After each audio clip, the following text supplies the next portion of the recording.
Nito. All right. So yeah, we're obviously just gonna wait for a bit, obviously, just to give people a chance to come in. Sure thing. Good news about this, um, basically PC computer is that obviously, like I said before, video I can play videos and I can do stuff there. So, That's very cool. Yeah. oh, for goodness sakes, I hate when this. Okay, we are having technical issues already. Um, Oh yeah. the for some reason the streaming the titling capacity is not properly working.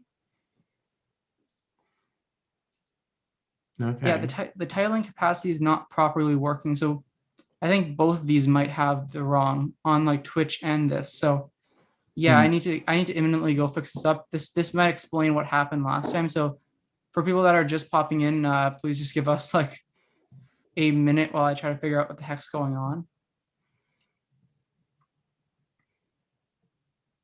Okay, no, so maybe it is just the issue with this. Okay. And let's see if this is fixed up on YouTube now. Nope, nope, it's still screwed up. The YouTube one really seems to have a mind of its own.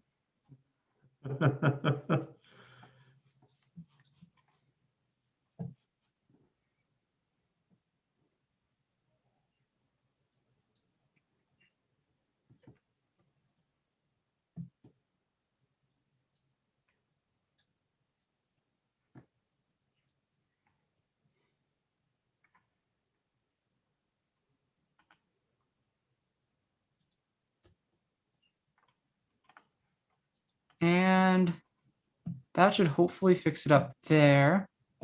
And then is it still problematic here? Is my question, right? Hmm. So no, this one's working. Okay, so this one's working. Nice. Uh okay, so everything should be working now. So let's just quickly go and do this. It's probably good because I don't think many people have probably popped in by this point. Sure. There we go. Okay, so that should be functioning properly now. Sweet. Okay, let's go to here. You know, I spent like days trying to put together like a proper nice setup for basically like a dual PC one, and Oh, like wow. nothing, it just did not work.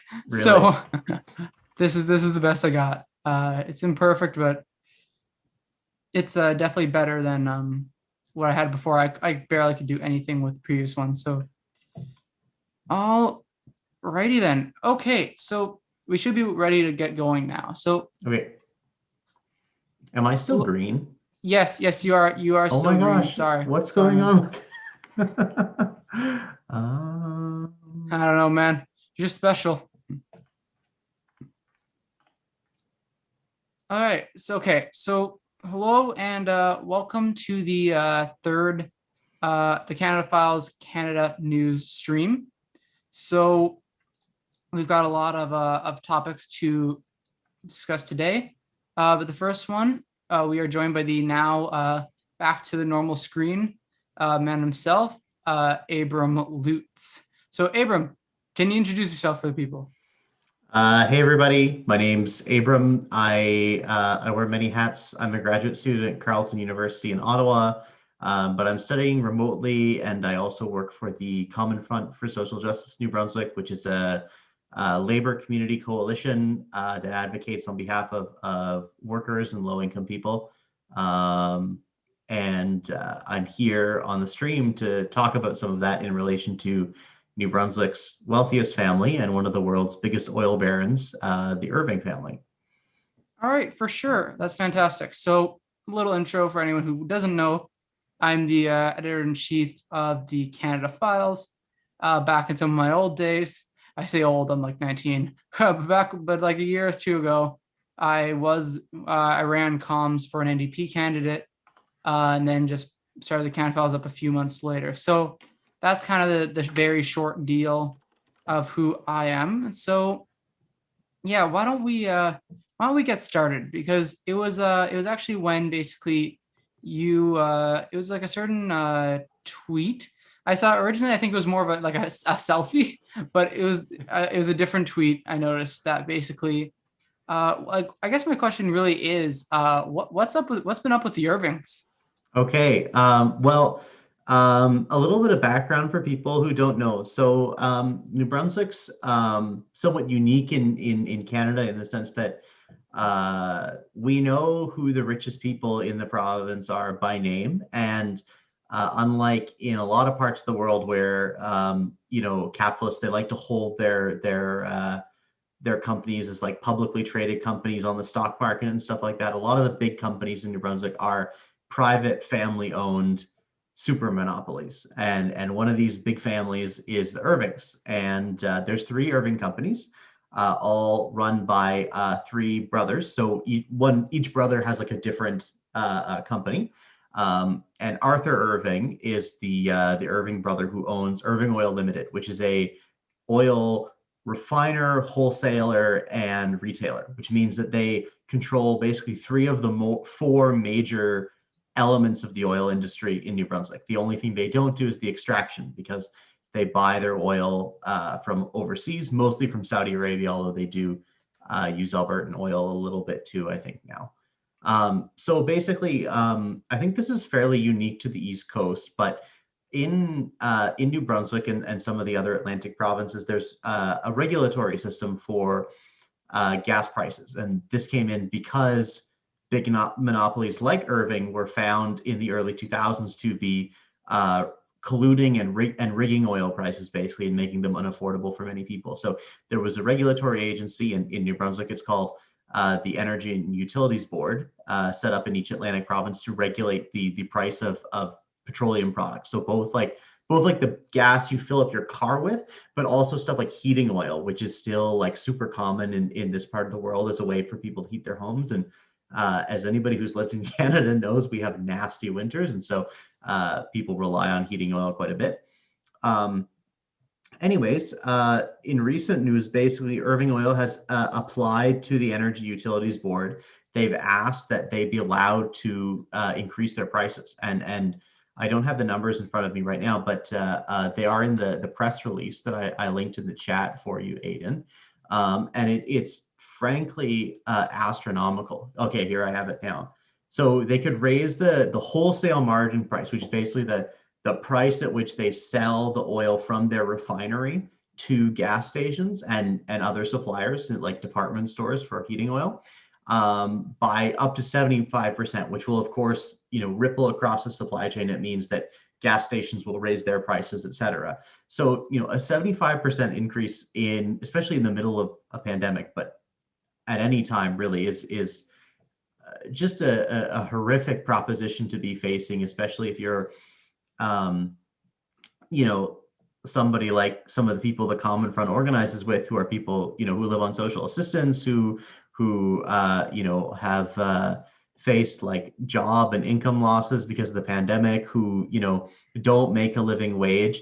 This is just like another, this is the straw on top of the camel's back kind of thing. This could be really catastrophic for a lot of people's personal finances, and we don't want that to happen, and we think it shouldn't happen. So we've been doing things to raise attention about this issue, and I have sort of serendipitously found myself in what's called administrative court, which is basically the process by which this application gets examined and decided on by a panel of experts that's selected by the government, the Energy Board.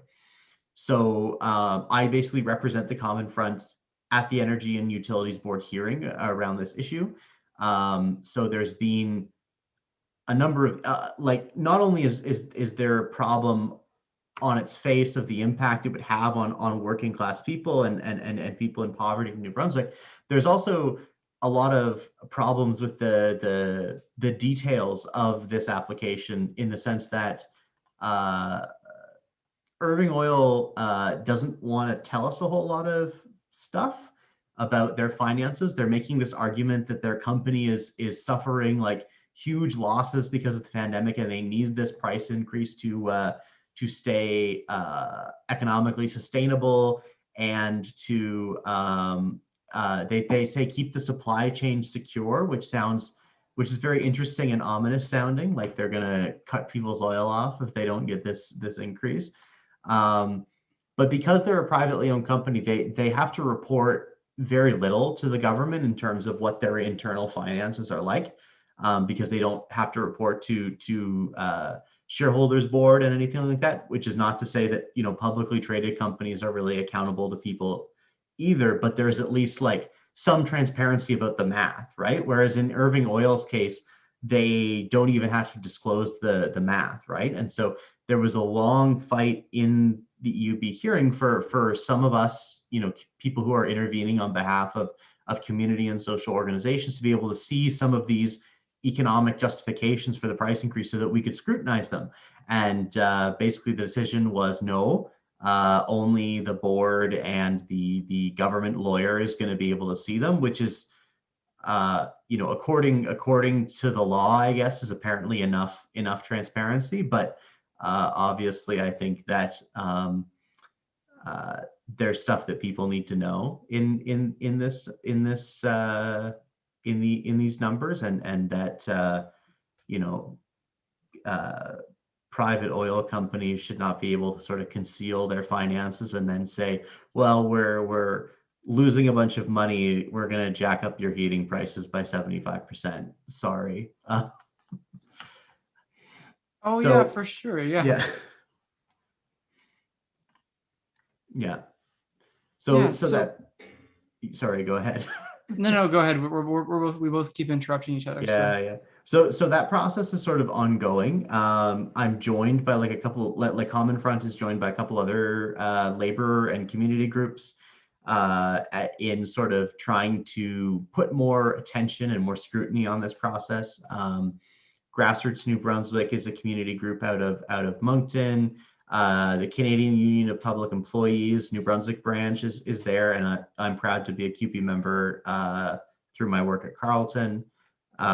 There's a municipal political group in St. John, which is where Irving Oil's operations are based, called Leap Forwards, and there's a small collective called Solidarity Fredericton also involved. And in the press release, you can see some lines from some of their members as well about what they think about this whole thing. It's been really nice to have like a lot of solidarity around this issue. And of course it makes sense because it affects so many people in this province. Yeah, for sure. It's definitely one of those cases. It's really a problem of monopoly. I guess maybe could you give maybe people some context on like how the kind of Irvings came into this monopoly power? Because to somebody that came around, it might feel like they just were there forever. Yeah, sure. There is a sort of like almost a mythology around the Irvings in New Brunswick. And if you're interested in like a longer history of the Irving family, I really recommend this book here by Jacques Poitras, Irving versus Irving. It sort of starts with the Casey Irving, the first generation oil tycoon, and then how he built his sort of political and corporate empire, and then how it was divided among his children, who are the current proprietors of the various Irving companies. But to make a long story short, Casey Irving started out basically as a war profiteer, as I understand it, during World War II, and used some of the funds from that to create a number of companies and dominate basically most of the important industries in New Brunswick, which has a very resource-dependent economy, right? Canada is an interesting country in the sense that, some of these smaller, more rural parts of the country are very still resource extraction based. And so you see a lot of things like oil and forestry and things like that playing a big role in the economy. And Irving dominates oil and forestry by far in New Brunswick. They also had a significant stake in potash mining when potash mining was a thing here, but there are no more potash mines, so they don't have a stake in those anymore. But when I say they have a stake in oil and forestry, they've done something that's called vertical and horizontal integration, which is a fancy way of saying that they have a monopoly on the industry in most, if not all, levels. So, like I said, on the oil side, Arthur Irving's company, Irving Oil Limited, it controls the only refinery on the eastern seaboard. It is the wholesaler for all the gas stations. It also owns at least a third of the gas stations in New Brunswick. So you can see how it dominates the oil market here at most levels. Likewise, JDI, which is the forestry company, not only do they cut the lumber from the crown lands or the woodlots that the timber is grown and cut from, but they also own the mills that process it into pulp. And they have a pulp wholesale company, and they have a paper company. And so the production is totally integrated into these monopolies that collectively as a family they control. And because they're family owned, they're privately owned, and I think this is by design. They could go public and become publicly traded companies and gain certain like access to some of the benefits for capitalists that come along with that, like being able to solicit investment from other capitalists and stuff like that. But they've chosen to not do that, I think, for a very specific reason, and that is for tax avoidance reasons, because private companies have to report less when they file their taxes, when they publish their annual reports and stuff like that. They don't have to publish their numbers publicly, which means tax avoidance is a lot easier because you're not scrutinized as much. There's some really crazy stuff that the Irvings have done over the years to avoid paying even the smallest amount of tax possible. For example, when Casey Irving was still alive, one of the things Irving Oil did is they had two companies that were both owned by Casey Irving, Irving Oil Limited in St. John, and this other company called Irving California. And Irving California was registered in Bermuda, which is a tax haven. So Irving California doesn't pay a lot of taxes because it's registered in Bermuda. What Casey Irving would do is he would arrange a shipment from Saudi Arabia, like I want, so many barrels of oil coming from Saudi Aramco. I'm going to order them. They're going to ship across the Atlantic. As they're shipping across the Atlantic, this company, Irving California, buys the oil in transit and then sells it back to Irving Oil Limited at an inflated price. So that did two things. One, it meant that Irving California got to keep most of the money that was necessary in the oil transaction in Bermuda, so it wasn't taxed. And it also meant that it made it look like Irving Oil Limited was doing a lot worse financially than it actually was, and so their reported profits were significantly lower than what Casey Irving was actually pocketing, and therefore Irving Oil Limited paid a lot less taxes in Canada. And that's an example from the 80s, but there's all kinds of stuff like this. And so what's happened over the years is that, working class New Brunswickers have ended up being the ones who are basically subsidizing the day-to-day operations of the Irving companies, while their owners, who have billions of dollars stashed away in various tax havens, just get to pocket huge amounts of profit, and even greater profits than they would normally because of these tax avoidance schemes. For sure, it's something basically probably you don't want to have like in any province to get to the state of where there's such a total monopoly there. I guess, what would the steps be to get out of the situation that New Brunswick is in, where there's basically total control almost over like the province by the Irvings? Well, I mean, there's been a lot of fight for more accountability and more regulation and things like that. But one of the things that I think about when I'm in this process, I mean, I'm going to continue being part of the hearing process and stuff like that, because it will at least stall problems for the here and now. But it also sort of shows the limits of regulation as a way to rein in these big monopolies, because I wouldn't have to spend hours of my time coming up with arguments and highlighting the issues with this application to increase prices if our energy systems were just owned outright as a public utility. If we nationalize the energy industry, and we wouldn't have to worry about this question of the security of the oil supply chain if our government actually had a plan for a state-led transition off of oil that included making sure that people have the fuel they need in the meantime and actually supporting people transitioning away from oil. So I think,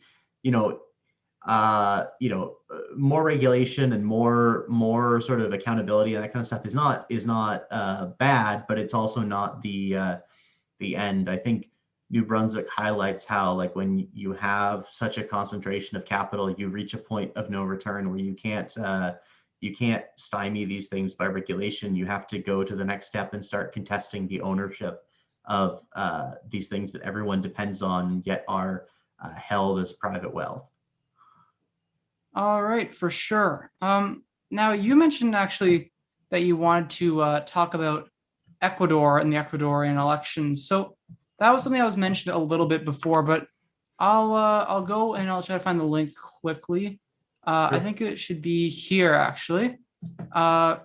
This is some pretty interesting news. Let me just quickly try to get the go to plus share. I'm going to stop the share for a quick second, and then we are going to optimize video clip. And here we go. And 1, 2, 3, and a countdown. All right. Hoy es un día de celebración, un día de victoria, un día de triunfo popular. Hemos visto cómo la victoria del binomio de la esperanza, de esta opción por la esperanza, por el futuro de la patria, ha tenido un apoyo enorme en toda la geografía nacional. En todas las regiones hemos salido victoriosos y esa es una gran señal de cómo le estamos apostando a la unidad de todo el Ecuador. Este es un proyecto nacional y no un reducto en una parte del territorio. Yo quisiera comenzar agradeciendo a todo el pueblo ecuatoriano por haber participado en esta fiesta democrática el día de hoy. Showing for the left in Ecuador right now is pretty positive. I mean, it's I think an overall good thing that Andrés Arauz has performed as well as he did electorally. It's a repudiation of the sort of reversal of direction that Alianza País took under Lenin Moreno, who is the outgoing president. Alianza País was a left-wing party under Rafael Correa, and under Lenin Moreno, it shifted dramatically to the right, and as a result has caused huge social crises in Ecuador that have only been worsened by the pandemic.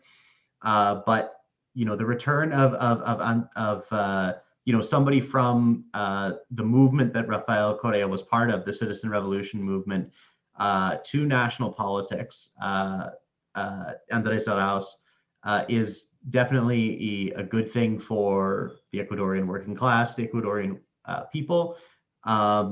I'm hopeful that he is able to win the popular vote, but I think we'll have to wait and see how things go in the next few days. I'm not an expert on Ecuador, so maybe somebody else would be able to tell you with greater certainty. But if Ecuador's elections are anything like the elections we've seen in other Latin American states recently, there's a very real possibility that the return of the left to power will be met by reactionary violence and attempts to prevent the rightfully elected president from taking his seat in the executive. So we'll have to wait and see, but it's definitely there seems to be a lot of positive energy, a lot of momentum behind the citizen revolution movement in Ecuador, and I only hope that there is a smooth transition and that Andrés Arauz can get to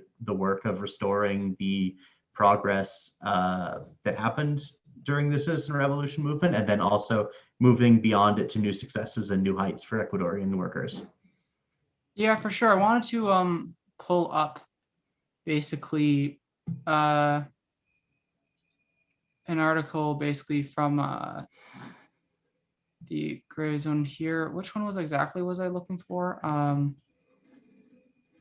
Okay, so the first one is here. So in terms of the exit polling, Ben Norden and from the gray zone, who does some great reporting, basically is saying that the apparently the notoriously corrupt polling firm Seditos, which is funded by the actual right-wing candidate, basically is going to be doing the exit polling. So we're going to have some Democratic Party presidential primary type polling issues, I see. When they say the leading right-wing candidate, are they talking about Guillermo Lasso? Yeah, that'd be correct. Yeah, yeah. So, yeah, well, it was really funny. I even I was even checking sort of mainstream news, which I sometimes subject myself to about these things, because I wanted to see how the Ecuadorian election was being covered in BBC and these other sort of big Western media outlets. And what was interesting is that I had been reading about the Ecuadorian election since last year. Newspapers like the Financial Times were commenting on how the left was likely going to make a big comeback in this presidential election because people were so fed up with the neoliberalism and the austerity of the Moreno government, because of these mass mobilizations in Ecuador against austerity and the IMF and things like that. And even in mainstream sources, all of the polling was suggesting that Andrés Arauz was had a very clear lead. It was admittedly somewhat close, but it was still an obvious lead consistently over the last year or so, with the exception of one dip at one point. But overall, Andrés Arauz was pretty much the main contender. And suddenly, just last week, I started seeing polls where he was below Lasso. And I wonder if that is Sedatos's numbers starting to be incorporated into those estimates to do a little bit of narrative control when the results are inevitably contested. Yeah, for sure. I think there's a definite risk there. Yeah, so I think something basically fun to do. There is a great documentary by the Gray Zone. So I was thinking maybe we could actually watch that together, and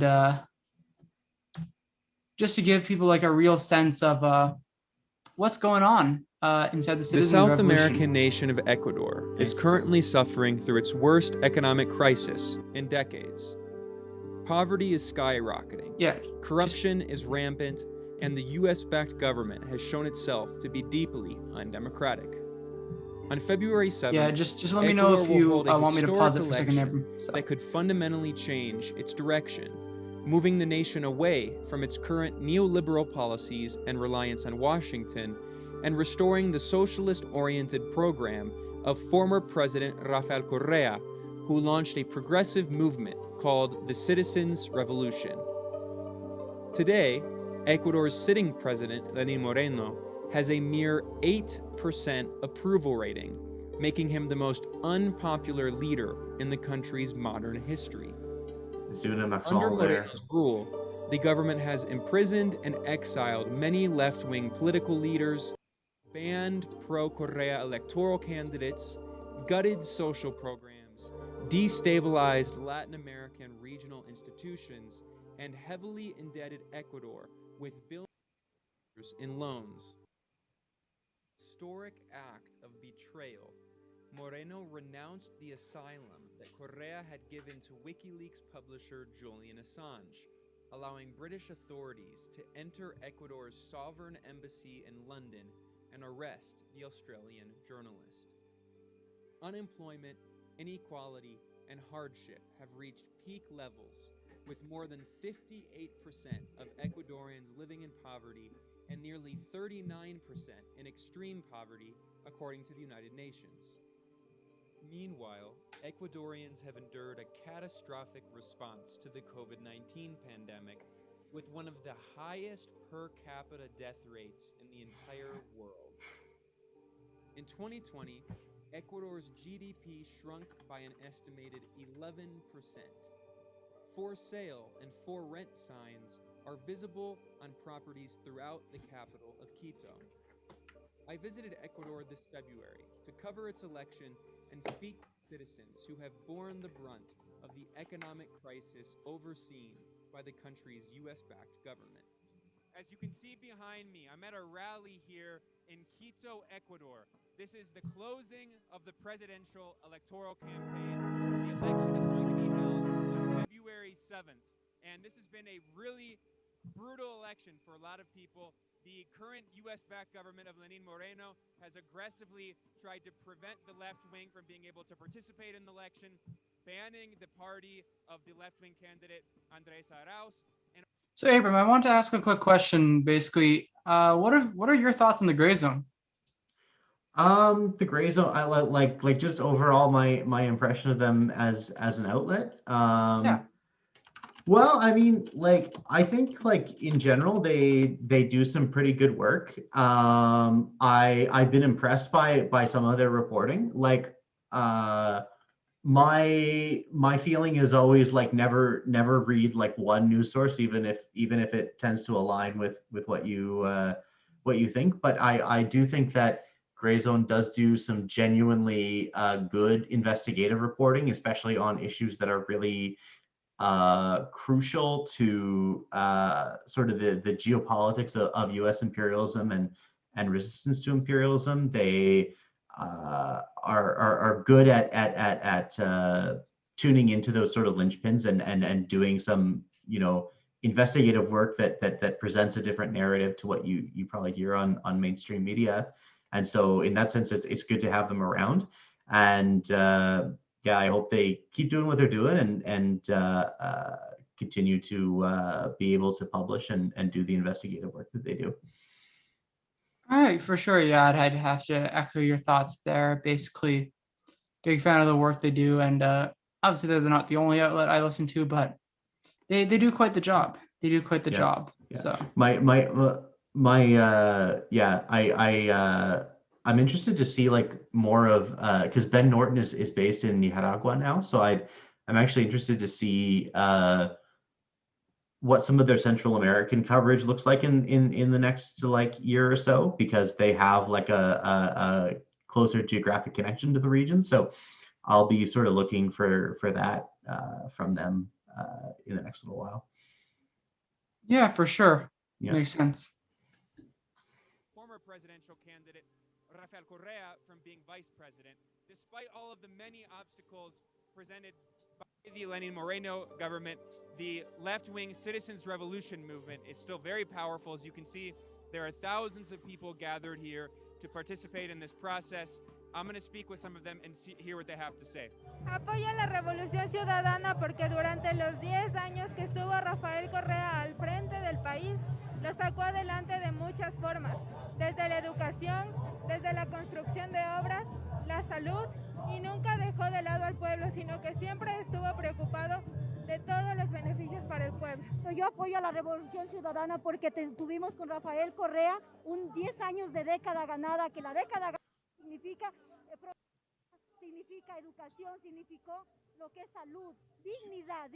I think that one of the biggest things to me about this that's quite impressive is that even during the pandemic, basically people are willing to take the chance, basically go out and mask, obviously try to as safe as possible, but to really like stand up to these kind of repressive governments, even in a really, really dangerous situation, which has obviously been exacerbated by the Moreno government. Yeah, it definitely, like, the courage of the Ecuadorian people is something to admire. I mean, on the other hand, like, it's, in that kind of situation, what other choice do you have, right? Like, especially in Latin America. We hear so many stories of people whose basically their choice in the pandemic is like, I stay home and I can't afford to feed my family and we die of starvation, or I go to work and I risk that we all die of COVID. And that predicament for people is a result of the kind of neoliberal policies that we see in Ecuador, that the citizens revolution is standing up against. So yeah, like what other choice do you have when those are your other two options? When Ecuador suffered through a financial meltdown in 1999 that bankrupted millions, destroyed their life savings. Lasso, who has long been credibly accused of corruption and the use of offshore tax shelters, has the staunch support of Ecuador's wealthy economic elites and the United States. On the other side is left-wing candidate Andrés Arauz, a young economist who follows in the footsteps of former President Correa and his movement, known as Correísmo, and wants to bring back his socialist policies. Arauz has built a huge grassroots following in a presidential campaign based on his promises to tax the rich, to give $1,000 checks to 1 million poor and working-class families, and to abandon suffocating and extremely unpopular economic agreements that Ecuador's current Moreno government signed with the International Monetary Fund, or IMF. Arauz also plans to revive regional institutions to integrate Ecuador's economy with other Latin American countries, and he wants to return to closer business ties with China, just as his mentor Correa had done. Virtually all polls show Arauz leading and likely to win the presidential election, if the vote is free and fair.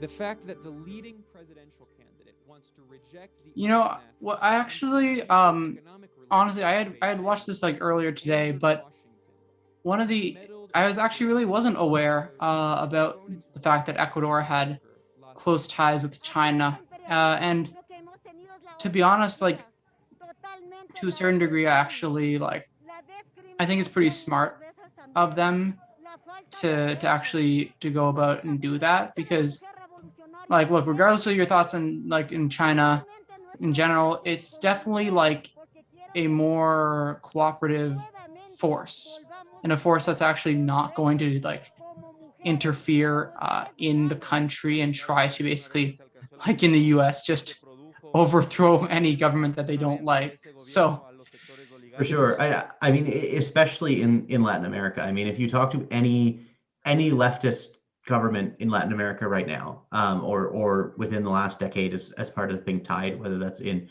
Brazil or El Salvador or Argentina or Bolivia or Venezuela or Cuba, they will tell you that China's involvement and cooperation and willingness to trade with them has been indispensable to everything they've done, right? Because these are Latin American economies are very extraction based. They're very dependent on the export of natural resources, and their financial and political system are set up in a way that it's very difficult to tax the wealthy and other sort of revenue streams. So the main revenue stream for governments is the sale of natural resources, especially oil, and China's willingness to give them a better deal and actually give them some of the equipment to jumpstart developing in a new direction.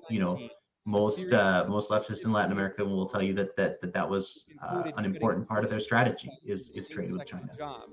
And ending long-time fuel subsidies, for sure, which nearly doubled the. And I think one of the things like long-term to me, like basically like for example, I honestly, and this is where I'm not an expert on, but I feel like it would make sense for like a lot of these Latin American governments, left ones, to try to like build closer like military ties with China, because like there's credible like threats of like invasion, to be honest. Like you look at basically Venezuela, like the only reason why Trump didn't invade Venezuela was because they thought Guaido would be able to just do a color revolution. But do you think like, I don't know, the US will maybe in the next like few years try a direct invasion of some of these countries? Or do you think like a Biden type is going to just go for a more like a usual, try to starve them out? started. I mean, I don't know. I think in Latin America, the big thing is always the political orientation of the military, right? Um, Latin American states are such that direct repression is a very recent part of their history, and military rule and stuff like this has been sort of the default response to political crises by the Latin American elite and by U.S. imperialism. And so the military in all these countries is like extremely right wing and sometimes populated by outright Nazis and things like this, right? So for any government that sort of gets elected and wants to put the country on a different path, one of the first things they really have to do is uh, Purge the military? yeah, for lack of a less gentle term, I guess you need a harsh term, is to purge the military, drain the swamp, if you will, and raise up a new generation of military officers and things like that have a different political orientation. Not to be like overly critical of the Morales government, but one of the major differences between Bolivia and Venezuela and why there has never been a coup against Chavismo in Venezuela that succeeded is because one of the early things Chavez did, and I think he was able to do this because of his military background, is completely strip the military from top to bottom of powerful figures from the old government and replace them with military officers that had gotten political, military, and strategic training in Cuba. And so they had a more anti-imperialist sort of perspective on national defense and national security in Venezuela. And so one of the things the new government in Bolivia has started to do is exactly that. They've started to fire a bunch of generals and say, we're going to train new generals. And so in terms of military cooperation with China, I mean, it's sort of like it could be good. It could not mean anything. The main thing is if it's a part of a program that leads to changing the political orientation of the national militaries of Latin American countries, then I think it would be a positive thing. Strengthening For relations sure. with China and Russia, collaborating closely with other socialist governments in Latin America, and committing Ecuador to political and economic integration with its neighbors. Correa spoke with the Gray Zone editor-in-chief Max Blumenthal about the stakes of the February election. Permanentemente el Estado de Derecho, se apoderaron del Estado con una consulta absolutamente fraudulenta, manipulada, y no contentos con eso, se apropiaban de esa forma de un consejo que nombraba a todas las autoridades de control, que el gobierno de Ecuador se ha sometido totalmente a los intereses de Estados Unidos, sobre todo para tratar de perseguir a los líderes progresistas nacionales y tratar de atentar contra la estabilidad de Venezuela. Es evidente aquello. Entonces están realmente desesperados, son capaces de cualquier cosa, porque para ellos lo peor es que nosotros ganemos, porque saben que tendrán que responder ante la justicia. No somos gente vengativa, pero hay que hacer justicia, sin odio, pero con memoria. Entonces están dispuestos a todo. Yo sí le pido al mundo estar muy atentos sobre lo que pasa en Ecuador en estas elecciones. Under Correa's leadership, Ecuador launched the Progressive Citizens Revolution, which fundamentally transformed the country and is still a powerful force today. At the rallies in the country's two biggest cities, Quito and Guayaquil, working class Ecuadorians showed their undying support for this revolution. Yo ya viví 10 años de cambio, viví 10 años de equidad, viví 10 años de política pública en favor del pueblo, de las mayorías, y por eso yo quiero que vuelva la revolución ciudadana. Ahora mismo hemos vivido un proceso electoral que ha sido muy complicado, ya que hemos tenido que ver la forma, la manera de cómo a través de medios alternativos poder tener canales a través de las cuales poder comunicar a la población el plan de gobierno de Andrés Arauz. Que es una revolución que nos ha dado prueba de libertad, independencia y de justicia social. Por eso yo apoyo a Andrés Arauz y Carlos Rabascal. Esto decidí usar desde que comenzó el periodo de Rafael Correa Delgado, porque es un revolucionario que hizo revolución revolucionar el país y a través de su gobierno nos dio libertad, nos dio equidad, nos dio el apoyo a la mujer. Nearly all polls show leftist candidate Andrés Arauz easily winning Ecuador's February 7th election. Yet the Ecuadorian media's reliance on a corrupt firm funded by right-wing candidate Guillermo Lasso to produce exit polls after the vote is one of many signs of potential irregularities. The Ecuadorian people, however, seem ready to fight.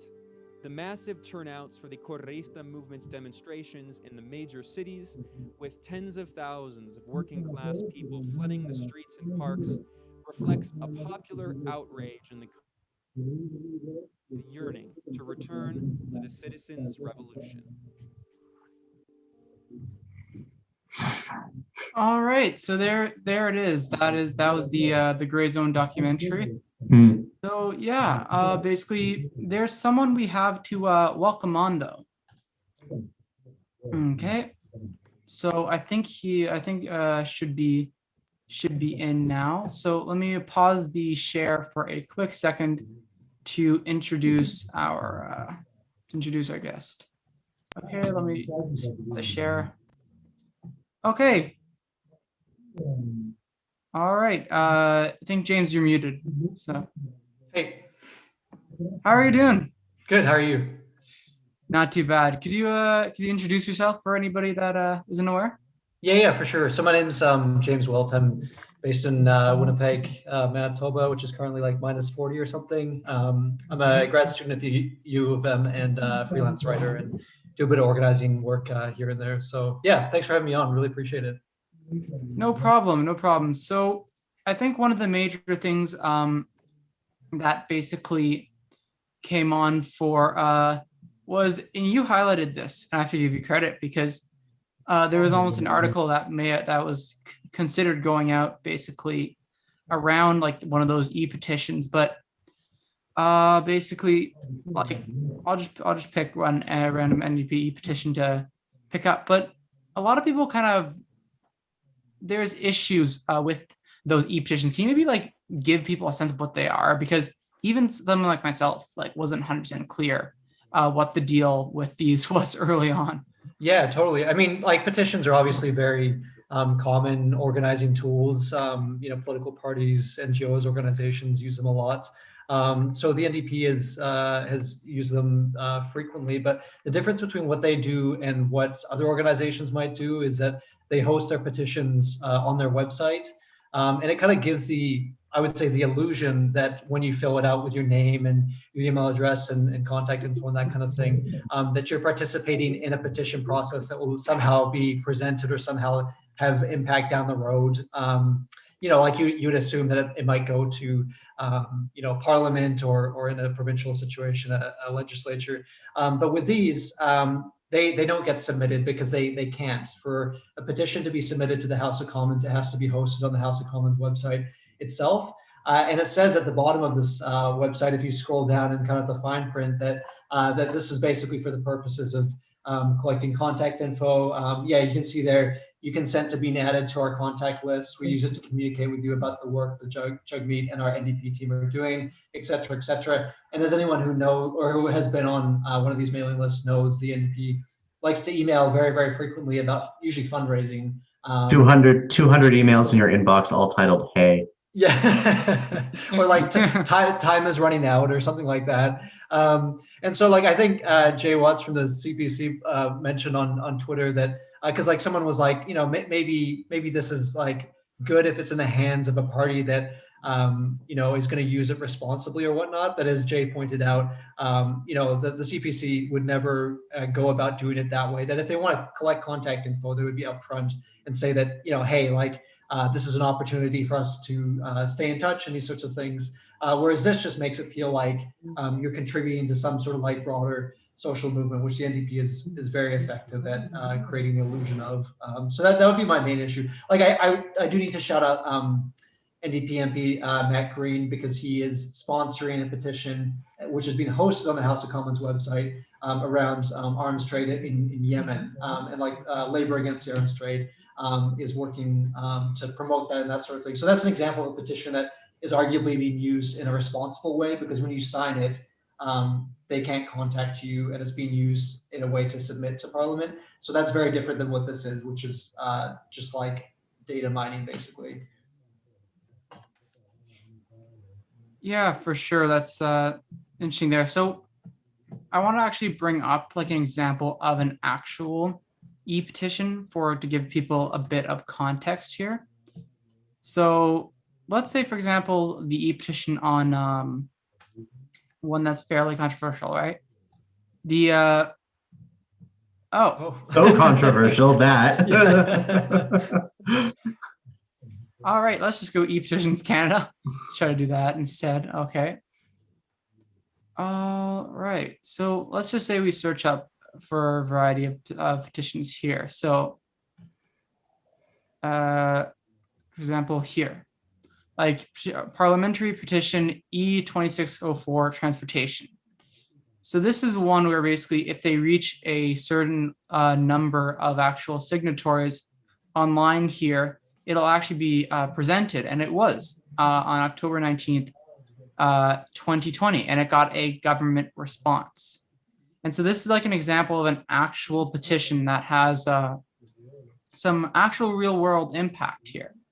So it's definitely, I guess I would say, like you mentioned a little bit about the emails, but like in terms of that kind of petition method, what do you think that like says about the NDP as a party?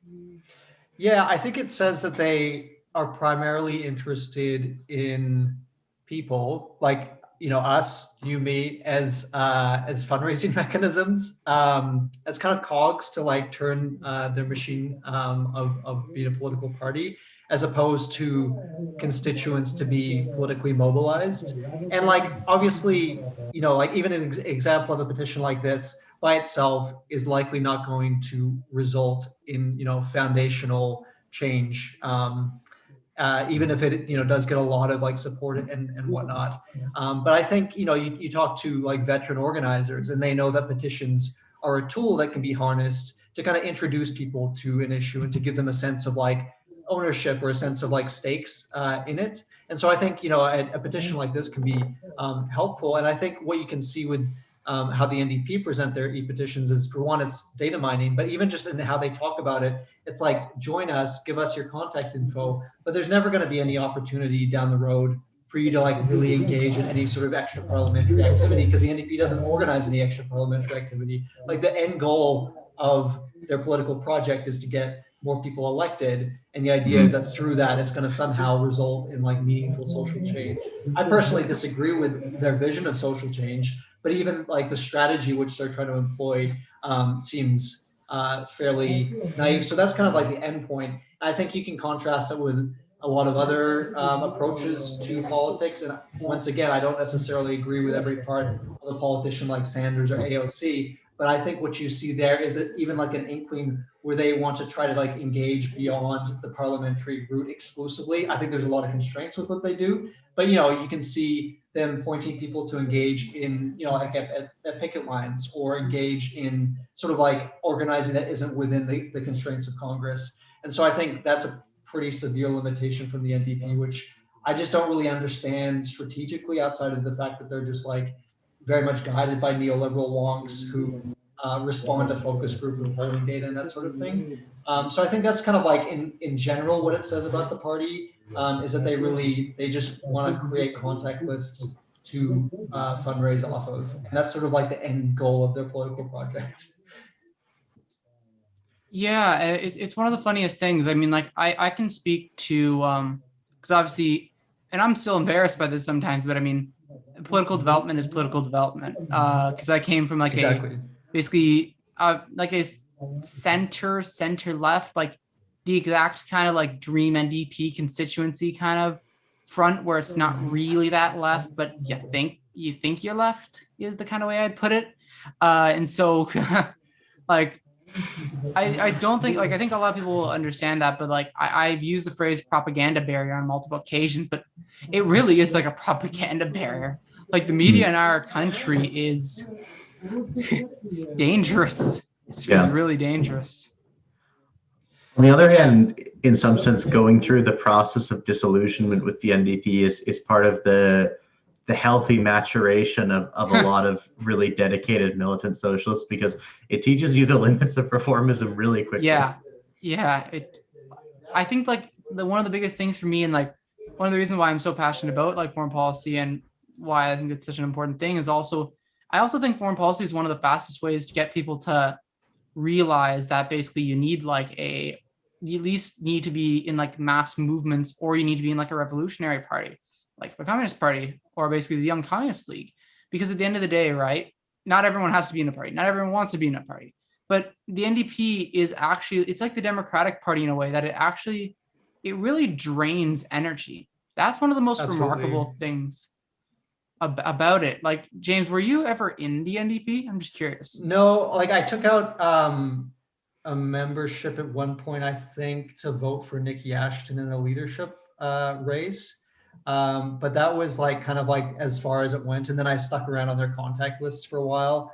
And then something happened with like Notley shilling for oil, as she did very frequently. And then I very quickly canceled after that. So it was like, it was fairly limited. And I never went to any sort of like meetings or anything like that.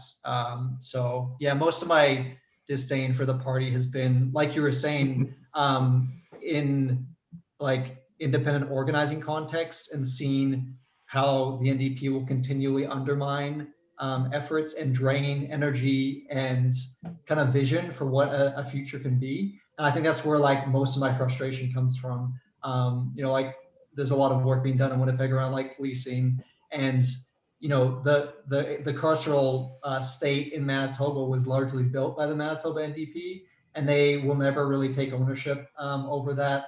And even last year, they were talking about how we need to like defend the jail staying open, and they were, petitioning for cops to be in liquor stores and these sorts of things. And so when stuff like that happens, it becomes very frustrating, because they're basically undoing the work that you're attempting to do.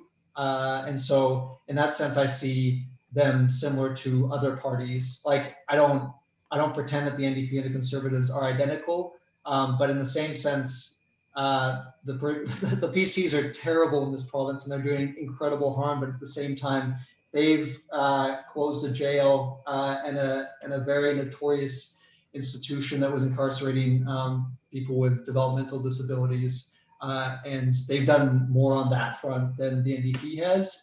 And so I would never pretend that they're the same, or that one is better than the other at this point. Like they're both obstacles in my mind to building working class organizing power. Yeah, for sure, really. It's definitely one of those things where, and I just have your article up, by the way, that you did in the Canadian Dimension. I'm definitely glad you are able to get published there, because they definitely have a good solid amount of audience. Let's just say I have some differences with editorial front there. Fair enough. And yeah, I probably won't get into it. Maybe I'll get into it one day. Aiden, we need to have a struggle session right now about Canadian Dimension's editorial. Let's just say this. It's not so much the editorial line, it's how certain figures conducted themselves, and how the maximum I'll say is that I've made certain attempts to try to like reconcile differences, and let's just say I've been totally ignored. So yeah. So anyways, I don't want to make these streams about personal beef.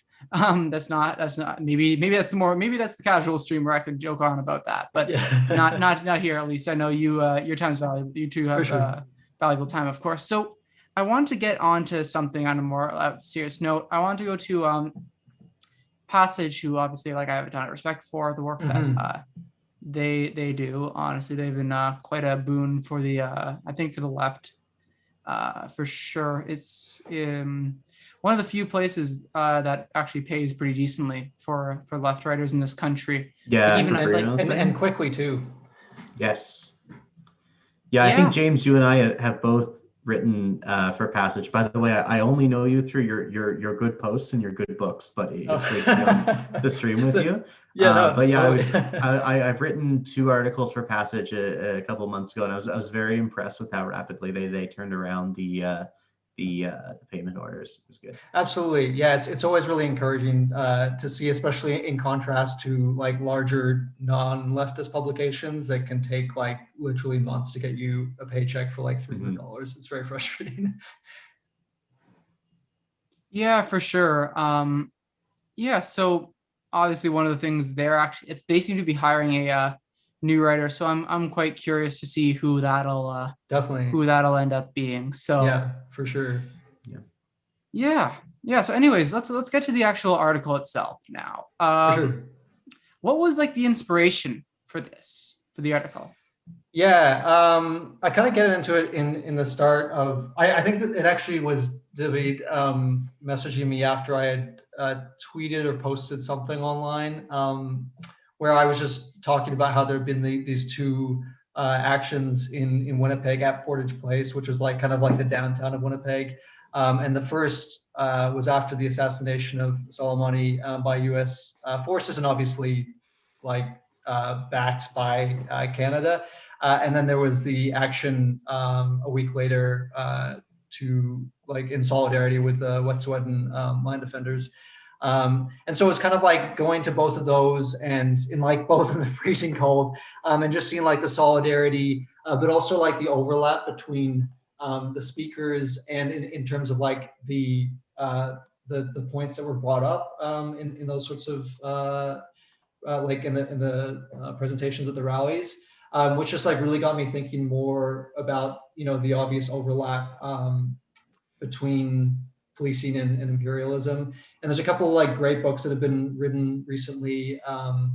Badges Without Borders is a recent one, which talks about like the export of US policing by the US to countries that it's occupying around the world, and how that's like transforms like imperialism in terms of how it's practiced.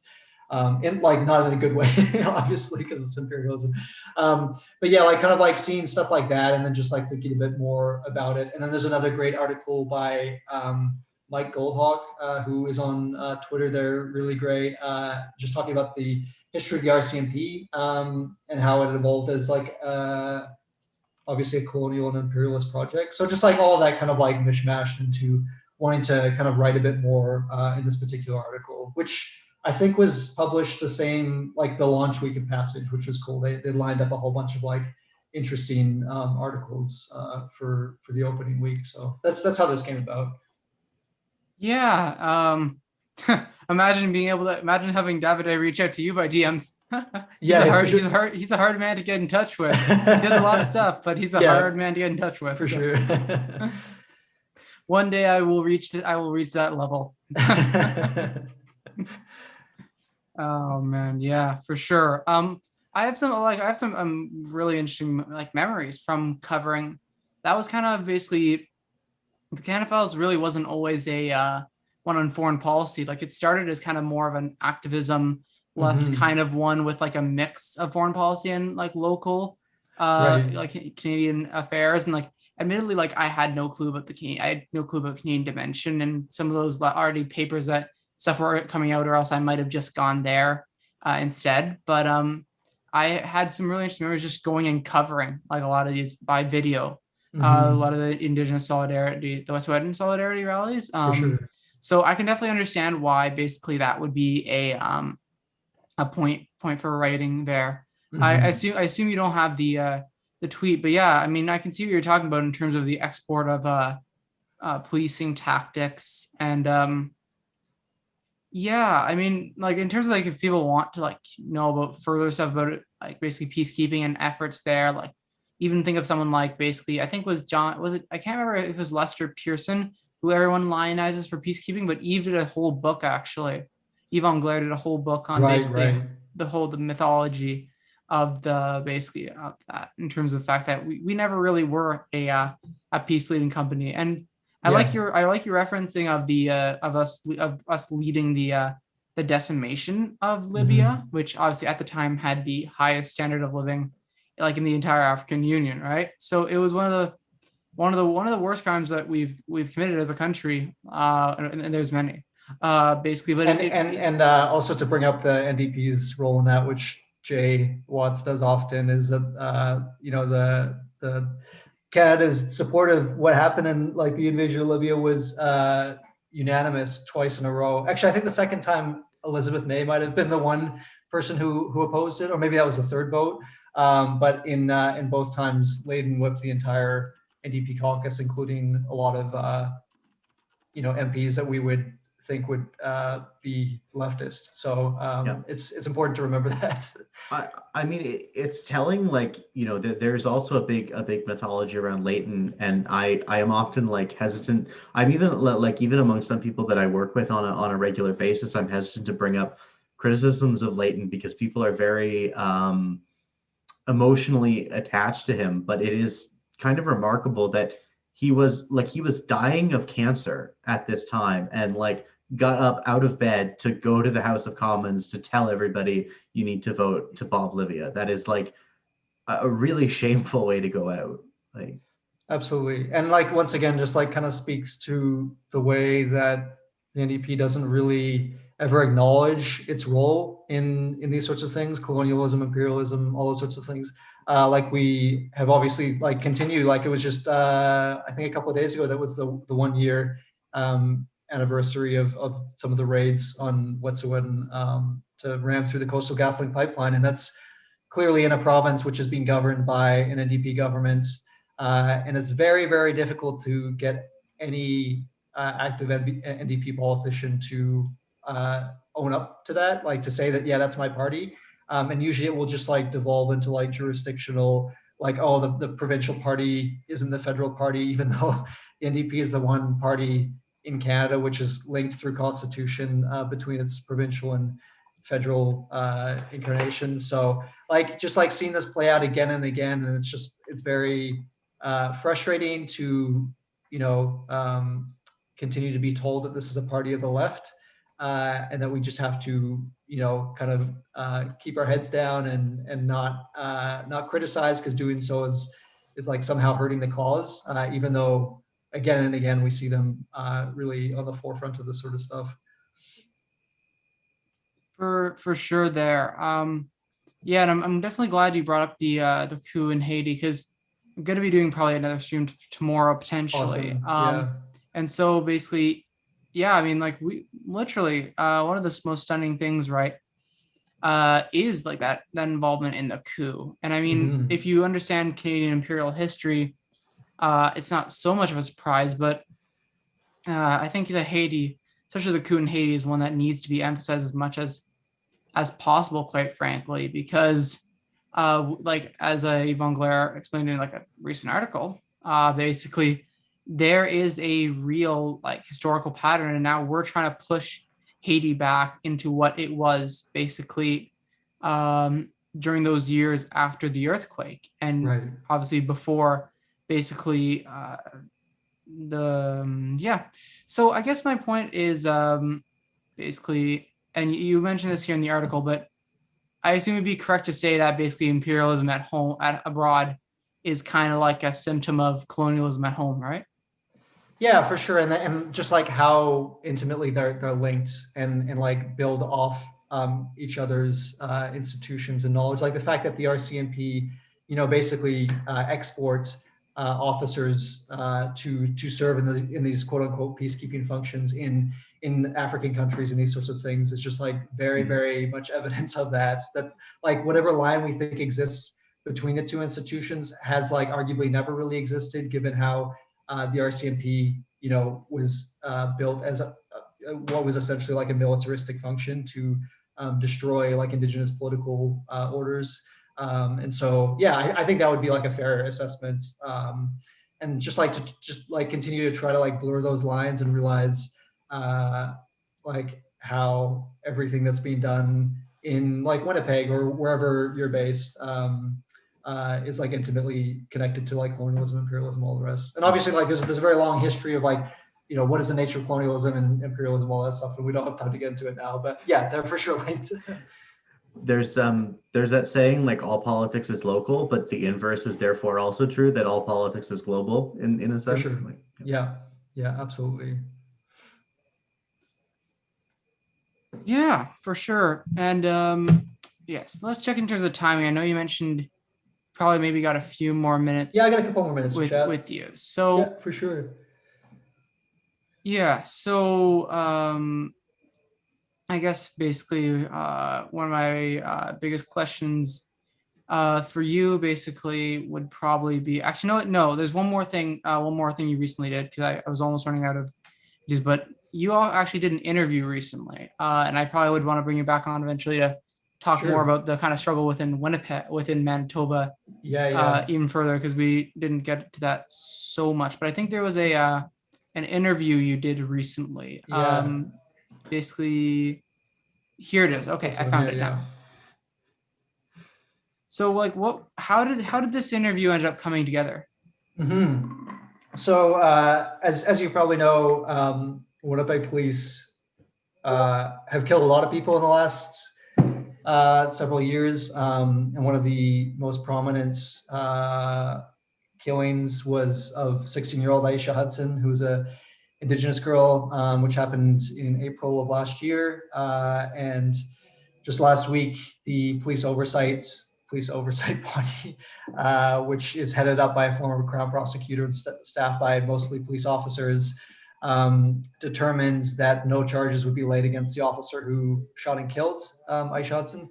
And so in response, there's been calls for a public inquiry to be launched, which the province has to decide to do. And so this is what it used to be called royal commissions. And so what this would give the opportunity to do would be to assess some of the social conditions surrounding whether it be Aisha's death or the string of killings by police against Indigenous peoples. And with the idea that it would produce recommendations that policymakers could then include within policy. And so this interview came about because Shireen Razek's spoken in Winnipeg before, and I've known of her work. And she wrote a book in 2015 called Dying from Improvement about inquests and inquiries into Indigenous peoples who were killed in custody specifically. And so I wanted to speak with her about what is the history of inquests and inquiries in terms of responding to these, what are the common outcomes, and what tends to happen through these processes? Are these processes where justice can be attained? And so that was kind of the impetus. Was I just wanted to speak with her and give her perspective on it, because she's thought a lot about it and such. So yeah, that was kind of the background of it. And yeah, as you can read, her argument is that for the most part, these reproduce settler colonial storylines, that even when families work really, really hard to get their truths admitted into these contexts, oftentimes the results or the recommendations are framed in a way that prop up police and carceral institutions, which is no fault of the families at all. Obviously, the families are doing what they need to do to try to get justice, but the way that these inquests and inquiries are structured is to basically absolve the state. So we saw this happen with the death of Indigenous man called Errol Green in 2016 in Winnipeg remand. He had been repeatedly denied epilepsy medication, and he had consecutive seizures, which led to death because they restrained him as he had these. And so there was an inquiry or an inquest rather that was done into his death. And it was found that basically the remand center needed more medical staff. And so that was one of the main conclusions, was that there needs to be more staffing of this remand center, as opposed to what many people are now calling for, which is defunding, abolition, and reinvestment into life-sustaining institutions, which may have kept Errol and may have kept Aisha alive. And so that's kind of the big picture, idea of what this interview is about. I really appreciate having the chance to talk to Shireen. She's an expert in the field and is really thoughtful about this stuff. And she concludes, this interview by just, saying I often get asked, should families not, engage in this process? And she says of course I'm not one. I couldn't possibly say that to a family who is trying to seek justice through these mechanisms. And so I think that was really valuable, that that just really honoring the decisions and the experiences of families, while also understanding that the fight has to continue in other avenues as well, against police and against carceral violence. So that's kind of like that's the interview in a nutshell. But if anyone's interested in that, it's on Canadian Dimensions website. So Yeah, definitely. It's basically one of the shameful things there, really. And definitely very, very glad that you started this. So I feel like yet again, I guess my question is, do you have a few more minutes, or basically do you probably need to get going now? I could probably do like 5 more minutes. Yeah. Sure. So I guess I want to ask basically, because you've done like quite a variety of things. You've gone basically, you do interviews around, you've written a book, you do articles for a variety of places. Where'd you get your start? Good question. I did my undergrad in Calgary in a journalism program, which is like, I don't even know if that's what trained me to do any of this. I think as a lot of people who go through those kind of programs will say, it's often like you like actually getting out into the world, and not to say that journalism school isn't in the world, but it's just like, it's, my experience was, I would say, a bit limited in terms of what I took from it, but nevertheless, like went through that and then ended up like working for a number of different publications, including a Calgary-based Alt Weekly, which I worked at for 2 months before it shut down after 19 years, which was just bad timing. But after that, I just started like freelancing for a bunch of different publications. But I would say, like, I don't know, like similar to what you were saying before, Aiden, about like your political development, like there's a number of years probably between like 2015 and 18, maybe even 19, where like my politics were like not well developed at all. Like I had like a sense of things that were wrong with the world, but I also had a lot of bad ideas about what would be the solutions to those. And so there's some stuff that I ended up like publishing, which I don't think was super helpful at the time.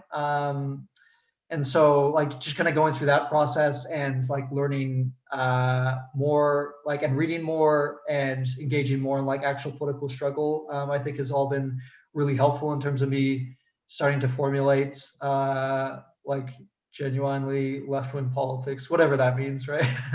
And so like at this point, I like try to anchor my writing in as much as I can in like actual material struggles and hope that it can contribute to those things. I think previously I was a bit like up in the clouds, sort of like wouldn't it be nice if we did X, Y, and Z without like necessarily connecting it to like actual material conditions. And so like by no means have I figured that out, and I'm far from a perfect writer or organizer or whatever, but I am like trying to be a bit more intentional about where I do these sorts of interventions in my writing, because there's a lot of writing in this world, and I hope that at the very least, like mine can help in some way. So that's like a long way of saying that started in journalism school, freelance for a while, and now I'm just trying to figure out what I'm doing. So yeah. Yeah, for sure. I guess my question was basically last question before you get going, and sure, we'll probably yeah. get back to the more kind of traditional news topics, would be the book you did, obviously, is quite a fascinating one. What was the inspiration for that? Yeah, that was, I mean, that was just like a number of years of being a transit rider and being endlessly frustrated with the quality of transit, but also knowing that the quality of transit is so interconnected with like funding and with prioritization from government. So we can see like around the world, like throughout the global south, in China, and many other places, like countries that prioritize public transportation have like really incredible results because it's more efficient, it's safer, cheaper, like all these sorts of things. And so, just kind of like thinking on that for a while. And then it was actually a Canadian Dimension article that I wrote about the need for, leftists or socialists to struggle for better public transit, that the publisher that I ended up writing the book for, Between the Lines Books, saw, and then reached out to me and asked if I wanted to like expand it into like a book length treatment. So like Winnipeg again is the genesis for a lot of my like writing ideas, just in the sense that like I mean, every city, every town, every place is in a really bad way in a lot of different aspects. But like Winnipeg is like very pronounced in terms of like how and police violence and in terms of how like awful the transit system is. And so I think both of those things have kind of like informed how I ended up writing about the things that I did, was just like looking around and being like, this is incredibly like bad.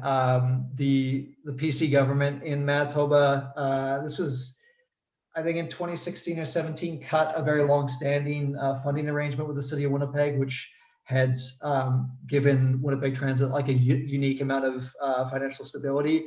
And so they cut that, and they still fund it, but it's stagnated now.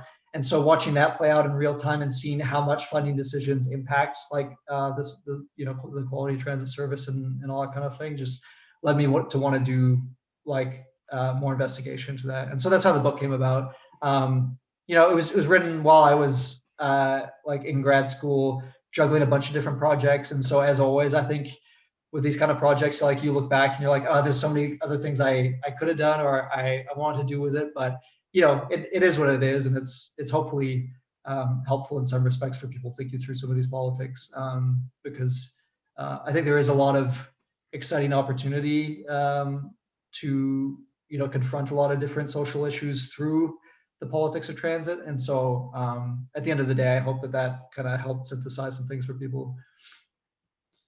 Yeah, for sure.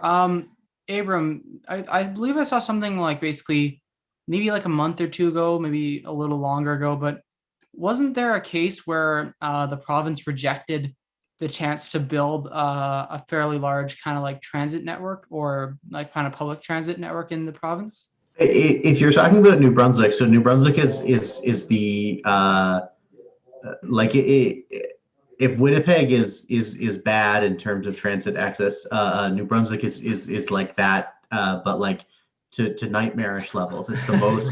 And we have like data for this. It's the most auto-reliant province in the country, right? And it's always justified on these things like, oh, we have a low population, we have low population density, et cetera, et cetera. But there was an integrated municipal transit bus network 40 years ago that was able to service a smaller population that was even less dense fairly effectively. So these are obviously political decisions, and only the three large municipalities, Fredericton, St. John, and Moncton, have operating municipal transit systems. And essentially, the federal government has been bailing out municipal transit systems that have lost ridership revenue because of COVID. Blaine Higgs, our premier, was supposedly at this meeting of the premiers where Trudeau was going to offer this to provinces to spend on municipal transit networks. And the story goes that basically he was talking to Doug Ford. They are good buddies, Blaine Higgs and Doug Ford. And Blaine Higgs said, "So what is this about?" And Doug Ford said, "Oh, it's transit stuff. You rural hicks, you don't need to worry about that." And Blaine Higgs said, "Yeah, okay," and sort of ignored any and all communication from the federal government around transit funding. A friend of mine works on transit policy and was like physically like calling the premier's office like every day, being like, "Hey, did you know that like this transit funding actually does apply to the province of New Brunswick, because it's actually not for new projects. It's to keep the current transit system like fiscally solvent at a time when their main revenue, which is ridership fares, have tanked." And you're already seeing the results of this with the amount of trips that buses take in cities like Fredericton going down dramatically. Like they may as well not exist for all intents and purposes. They really only are useful during rush hour, so their only function is to get you to and from work. If you can't get any other way, they don't make it easier for you to get groceries. They don't make it easier for you to enjoy the park. They don't make it easier for you to attend political events. It's only really useful for people to get to and from work at a 9-to-5 job, and any other time of day, the buses just don't run consistently enough for them to be a reliable mode of transportation. And at this point, it can only be intentional, right? Because the province is now fully aware that this money is supposed to keep these buses around, and they're not taking it, right? Yeah, for sure. I mean, it's something that seems insane to me because like the idea of not investing in public transit is one of the most basically it's a move of utter self-sabotage. But I mean, then again, living under like a capitalist state and living under a state that basically, to be honest, public transit and lack of investment there, it's like, is there like I mean, this is one of my weak points is there actually like an economic rationalization for basically not investing in public transit for capitalists? Would this just be the auto industry booming and just letting their friends make money off there?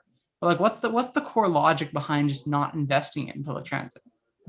Yeah, I mean, I think there's like a number of factors, like most of which, like in the case of city councils that, primarily fund this, it's just them not wanting to spend money on something that they don't think that they have to, even though it has like incredible consequences in terms of greenhouse gas emissions or people's access to groceries or, medical appointments or these sorts of things.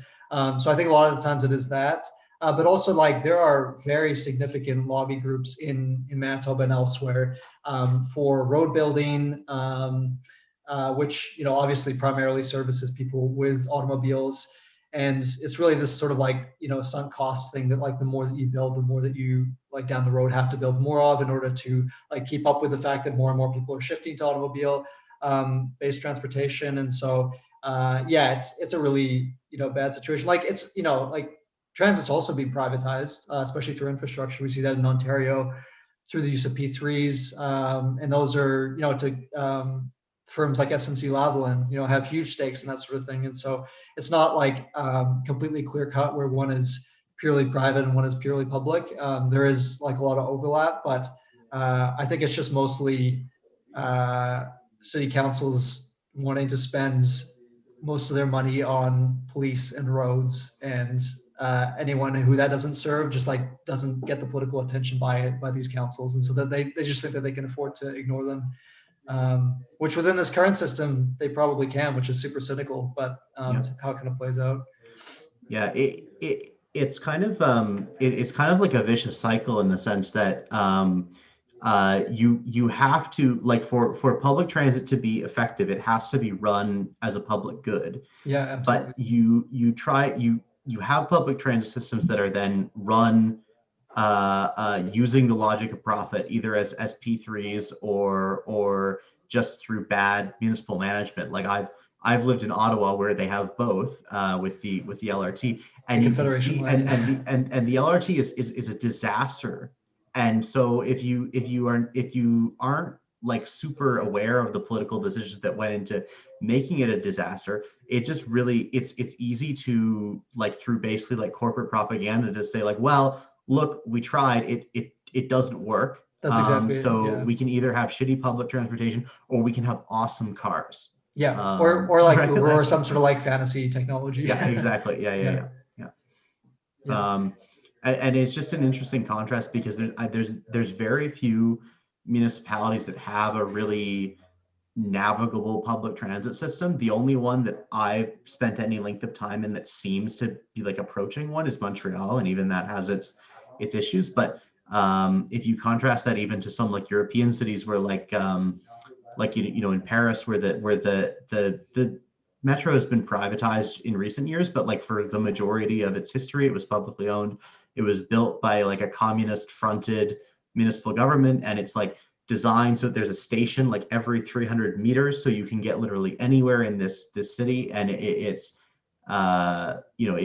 just incredible, like what's possible and what we're taught to think is impossible when it comes to transit. Yeah, definitely. And like I'll have to jet after this, but just like thinking through like the role of transit and gentrification too, because like in cities like Vancouver, Toronto, if you live downtown close to stops, these sorts of things, transit's great. But if you live in, say, like Burnaby, or if you live in like, one of Toronto's suburbs, like in the GTA, it can be like nearly like infeasible to use transit in like a reliable way.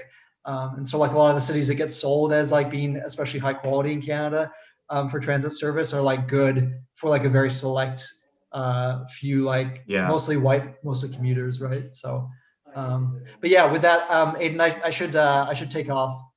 Yeah, no worries. but thank you so much for having me on the stream. Great to chat with you and meet you, Abram. And You too, James. yeah, no, thanks for everything that you're doing with this project, Aiden. It's really exciting and means a lot that you'd have me on. Yeah, no worries. Thanks for the great work you do. Just keep it up. For sure. Okay, let's stay in touch. All right, we'll do. Catch you later. Okay, bye. All right. So yeah, thanks. Basically, obviously, thanks to James Will for coming on. So, I mean, I can speak a bit to my experience on public transit, and it kind of does reflect a lot of what James says. I mean, he knows what the hell he's talking about.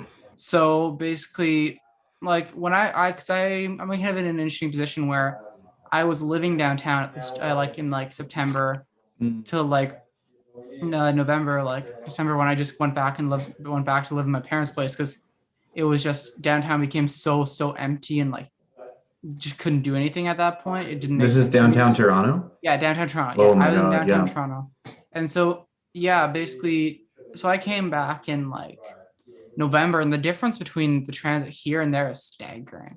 It really is staggering. Like I go and like walk like 5 minutes either way, and I'm at basically a station. I'm either at college or I'm at Yonge and Dundas.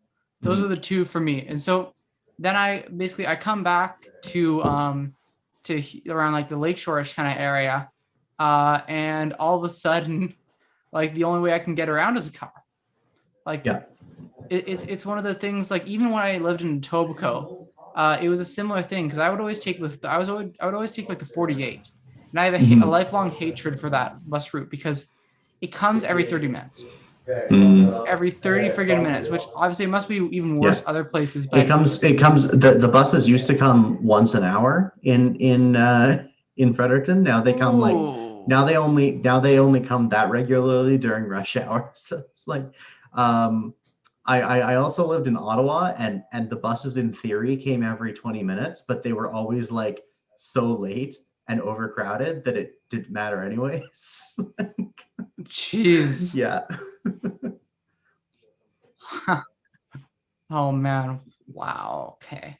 Yeah. So yeah, I guess getting back onto point a little bit. I've touched on. I think I touched on this on like the Friday night stream as well, but I think it's worth re-emphasizing yet again.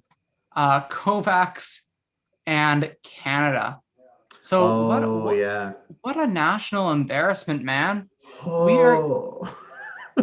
We're stealing vaccines from poor countries. Yeah. Well, we did it twice, right? Like we did it once when we tried to hoard them, which totally backfired for us and everyone else, but was a huge slap in the face to the global South when we put up like way more orders on the Moderna and Pfizer vaccines than we needed, and then went around and went to the World Trade Organization and said, we're not going to suspend patents for these vaccines. You have to pay full price. You have to shell out millions of your country's tax money to American multinationals to buy these vaccines that you literally need to live. And now we've screwed up, and now we're like, well, to solve the problem, let's steal from the global South even more, in another like even more like pathetic way, right? It's quite something. Yeah, for sure. It's just like, I mean, especially like the sad state of our procurement as well is one of the biggest like issues for us, right? Because isn't the whole deal, I think, right, was that we got memorandums of understanding or memorandums of purchases rather than direct purchasing options. Yeah. The details of which we don't really know. Like really only Trudeau and his cabinet probably have all the details, which is also concerning. And one of the things, right? So apparently we're receiving an initial 1.9 million doses from the global South. But one of the shocking things I saw, right, was I think countries like it might be Fiji aren't going to get vaccines until 2025. Yeah. I've seen similar things. The really like to be like perfectly honest, like the global South's like only hope to be vaccinated in a timely manner is Cuba and China, because they're the only countries that are manufacturing vaccines that they're willing to share with the rest of the world in a humane and equitable way, right? Like isn't the Russian vaccine as well? Is that one just normal purchase options or? Yeah, I actually I know that the Sputnik V vaccine works really well, but I don't know what kind of trade arrangements Russia has made in terms of exporting it. I think Venezuela and a couple other like left-leaning countries in Latin America put orders on it, but most of Latin America will probably be getting Soberano Uno, which is the Cuban one. Cuba's going to vaccinate Venezuela and a couple other countries with Soberana, and I think the Sputnik 5 will be sort of a supplementary vaccine for just in case Soberano Uno, in case there's shortages or shipping issues, because Cuba's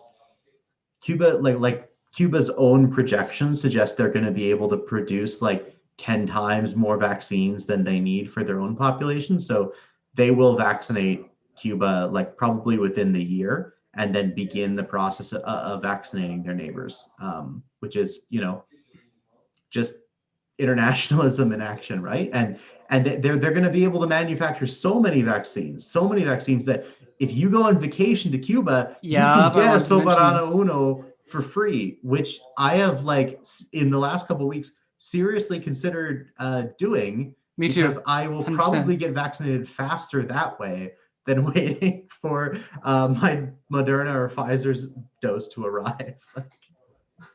Like I can imagine it for me, like I can literally just do some more freelancing at other places, basically do a little less writing for the Canada Files that month, cover my costs there, and then just go live in Cuba for like maybe like a couple of weeks a month and get the vaccine. Like that would be a bloody dream.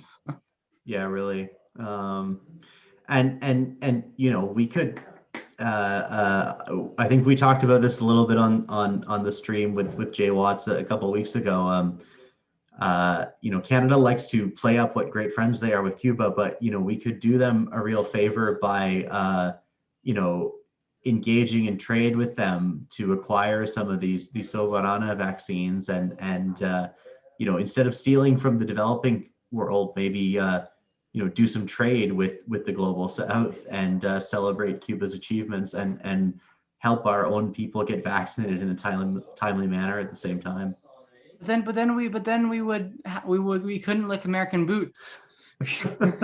Well, I mean, this is the thing. Like, imperialism does not do healthcare well, right? Like, there's a direct relationship between them. Like, even in historical outbreaks that have happened over the last couple of decades, like Ebola in West Africa, like the U.S. sent like Navy ships to blockade West Africa. They couldn't really.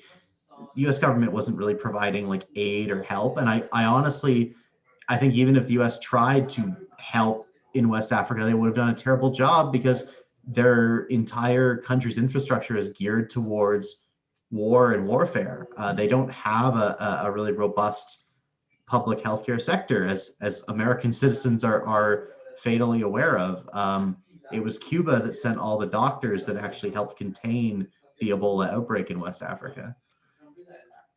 Yeah, for sure. It's definitely one of the most interesting aspects. I actually wasn't aware that they had blockaded. The region. It wasn't like a hard blockade. Like they still let like emergency aid and stuff go through, but there was like, it was not well covered at the time. But I remember reading about it, and this was like one of those things that where like I was still quite young and learning in my political development that really made me go like, oh. The United States is a objectively like negative force in the world, and Cuba seems pretty positive. Is reading about the way that the U.S. had sort of militarized the Ebola response, and how there were debates in the U.S. media about like doing humanitarian intervention on the pretext of Ebola containment. Say what? Yeah, it never really went anywhere, obviously, but I think obviously, like given the way that the U.S. approaches all problems, which is to blow them up, and B, the fact that there were growing geopolitical conflicts in West Africa, there was sort of like a perception that we should, that the U.S. and NATO should sort of take advantage of this and intervene. that I think it might have been the New York Times. This was like, like 7-8 years ago, so I don't have the links or anything, but it was like something to the effect of like, we should humanitarianly intervene in West Africa and contain Ebola and maybe give them some human rights at the same time. That sort of rhetoric, right? And I don't think any intervention of any great scale came out of the Ebola crisis, but it certainly shows you like the sort of way in which all U.S. foreign policy is militarized, even things like medical aid. And then, of course, we did get military interventions in West Africa a few years later on the pretext of containing Boko Haram, but often also, forcing mining concessions from West African countries in cooperation with France and et cetera, that suggest that those calls for humanitarian intervention over Ebola were not entirely sincere. Yeah, and I mean, basically, I'll see if I can pull up my article that I did. I was trying to get it published in Jacobin, but that never ended up happening. Basically on AFRICOM. Yeah, and kind of yeah. Jacobin has really dialed back a lot of their better foreign policy coverage. Like I know like Jacobin is sort of like legendary for like some bad foreign policy takes. Oh yeah. But like when they were a younger magazine, they had a more diverse range of writers, and there was some genuinely good like anti-imperialist writing being done in Jacobin, and it's totally fallen off their radar recently. Yeah, for sure, actually. And like you said before, like you mentioned, guys of fighting terrorism. It really isn't an organization that's actually fighting against terrorism in any real sense, right? No. Because you think of like Canada and AFRICOM, you think of our involvement in Libya, which is one of the most classic ones. It really not classic in any good way. But our NATO when we led the NATO invasion, it's this is like a paragraph I want to read out from Timothy Bancroft Hinchy of Global Research. They bombed the water supply, then they bombed the factory producing tubes so it could not be repaired. They strafed the electricity grid to break their backs, murdered Gaddafi's grandchildren because they're classed as legitimate targets, murdered civilians, told lie after lie about government forces attacking indiscriminately, when all they were doing was trying to stem the onslaught of foreign terrorists shipped in to do NATO's dirty work, orchestrated by NATO boots on the ground, in direct breach of UNSC resolutions 1970 and 1973, brackets 2011. So Andrew Foster Sierra, best anti-imperialism American stories of the gray zone, am I right? Yeah. The gray zone is it's definitely not the only source, but it is very much probably the best one. I would dare say. Well, what I like about them is that they do like very specific stories. Like it's one thing to sort of write about a topic and just sort of generally say like what the US is telling you is not true, but what they do is they will actually, because they do have a journalist, like a background in investigative journalism, Ben Norton and Max Blumenthal, is like often they will actually go and like uncover documents and publish them on their website for people to see and stuff like that. So they're helping build a record of sorts of like what's going on with evidence and things like that. And I think that that's really useful and really good, especially when you when people are sort of sometimes people get when people are really sort of bought into the mainstream narrative, let's call it, about foreign policy and stuff like that, and you want to start to like have a conversation about how U.S. foreign policy is objectively harmful for the world and its people, then it's good to be able to point to specific examples where there's been lies and misinformation, or where a narrative has been misrepresented by the media and things like that, because that is a lot more convincing than just saying like the media lies or the media is biased, because to some people that comes across as a truism. But being able to point to specific cases where for example, like the UN the Gray Zone uncovered basically they went and talked to somebody at the UN Human Rights Commission about this whole Xinjiang thing, and all over the U.S. media they're saying the United States, the UN Human Rights Commission has declared what's going on in Xinjiang a genocide, right? And so the Gray Zone, they just they called up the UN Human Rights Commission. They're like, is this true? Is this what the Human Rights Commission document said? And they said, no, that's not what the report said. What the report said is that the UN Human Rights Commission had received a report from someone else, Adrian Zenz, that this was happening and that we are taking it under consideration. We have not made a ruling on whether or not it's happening because we don't have sufficient evidence, right? Which is, more, is accurate to what the UN Human Rights Commission stance on what's happening in Xinjiang. But, it sells interventionist foreign policy a lot better if you can say UN Human Rights Council says that, and so the Gray Zone is sort of important and useful in that way in sort of uncovering the real story, let's say. Yeah, for sure. They were definitely very important in my political development, cluing into what's really going on in terms of to be honest, I was kind of one of those leftists that was kind of uncomfortable with China, basically because I just didn't know any better. There's and one of my long-term article ideas I'd love to do, and it would have to be the kind of place where I have a lot of time to do investigative work. But I would argue there's kind of there's a lot, how there's a right-wing media pipeline, there's also kind of an ideal, if you think about it from a socialist or a ML kind of perspective, there's an ideal left media pipeline, which I would argue kind of you have the centrist media, you have slightly center left, then you have socialist, but kind of anti-China or anti-actually existing existing countries.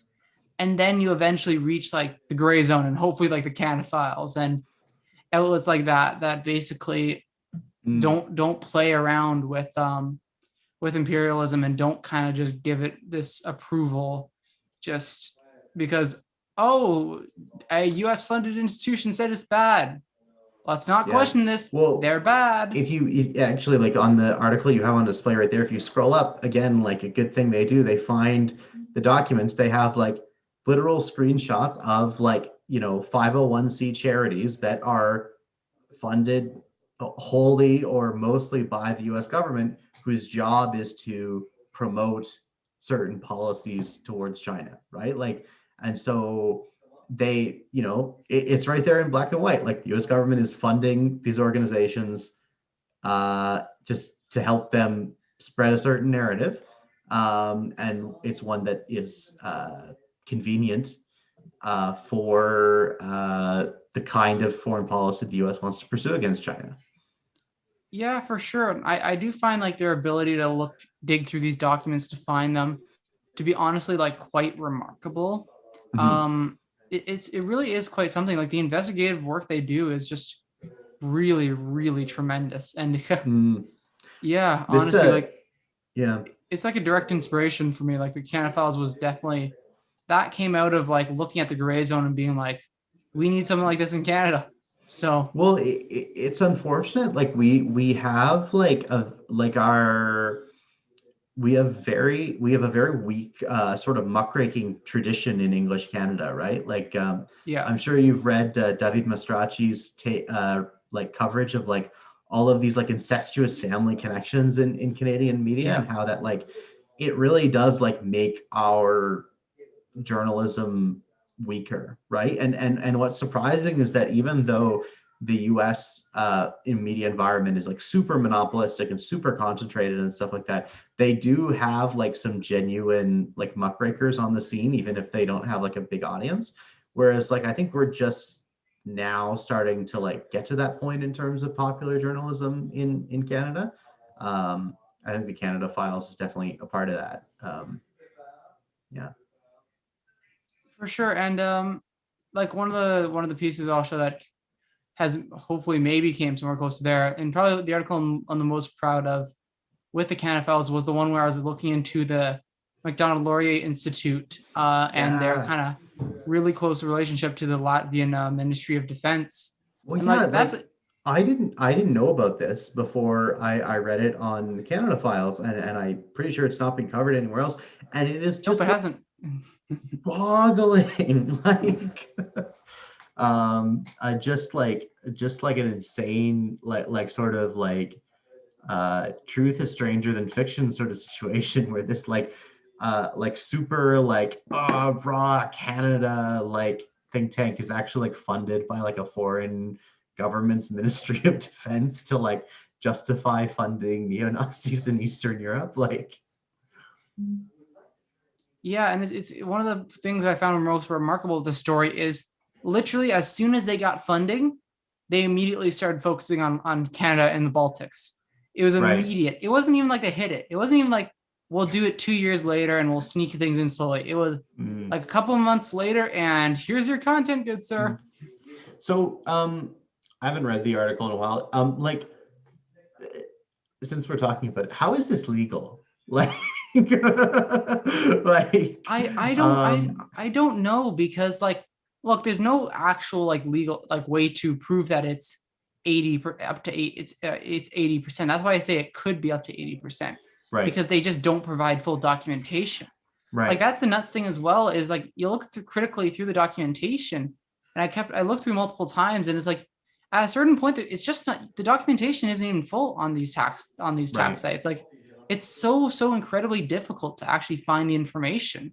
It takes hours upon hours upon hours of research. Yeah. To do this. This is the one that took me 25 hours of research to do over a period of a week to put this together, because it's genuinely just nuts how poorly tax information on a lot of these things around kind of nonprofits and stuff like that is actually available, which you'd think, given the Harper government's hatred for basically groups like that, you would have thought they'd actually push to open that up more. But in fact, they have not really.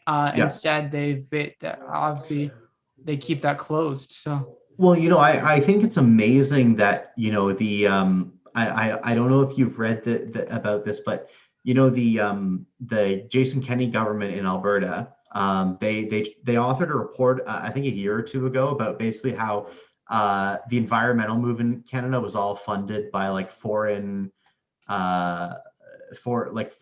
American billionaires. George Soros is funding the Canadian climate change movement and this kind of stuff, right? And a report came out recently. I can't remember where. It might have been in CBC, but they're one of the women who wrote this report is a Q believer. She believes the whole Q conspiracy theory thing, and she was paid by the Jason Kenney government to write these it was on CBC's Front Burner, the CBC Front Burner program. So these right-wing groups are constantly raving about, they try to use this sort of nationalistic framework to say that all left-wing social movements and stuff like that are these sort of foreign funded entities who are doing the work of foreign powers to try to undermine Canadian interests. And then they they turn around and they take a bunch of money from some random Ministry of Defense in the Balkans to be actually no crimes were committed by the Latvian collaborationist forces in World War II. Yeah, it honestly, it's absolutely nuts there. Yeah, for sure. But yeah, you know what? I think basically now might not be a bad time to wrap things up. So, Abram, where can people follow your work? Well, you can follow me on Twitter at Abram, ABRAM X Lutz, LUTES. I tweet a little bit about the research I do as a grad student, which is on Central America. I tweet a little bit about my organizing, which is as a QP activist and as the coordinator for the Common Front for Social Justice in New Brunswick, and a bunch of other random stuff. You can follow the organization Front NB at Front NB. I think those are the main socials that you can follow my work at. Yeah. All right, for sure. And I think people know basically my Twitter it's just twitter.com/ I think it's just Aidan, AIDAN / underscore JONAH. And then Facebook as well, if people want to keep there. The Canada Files site, of course, newsletter as well. And so, yeah, I think that's pretty much it for me there. Obviously, I do have a Patreon. It's just patreon.com / Aidan Jonah if you want to support the work. And yeah, so I think I'll stop sharing the screen for now. But yeah, anyways, I think that'll probably be it. Sure, let me see here. Let me see if I can quickly find Abram's Twitter. Give me a quick second here. I think it'd be. And okay, there we go. All right, there we go. Abram Lutz is there. All right, so yeah, I'm gonna call the live stream here.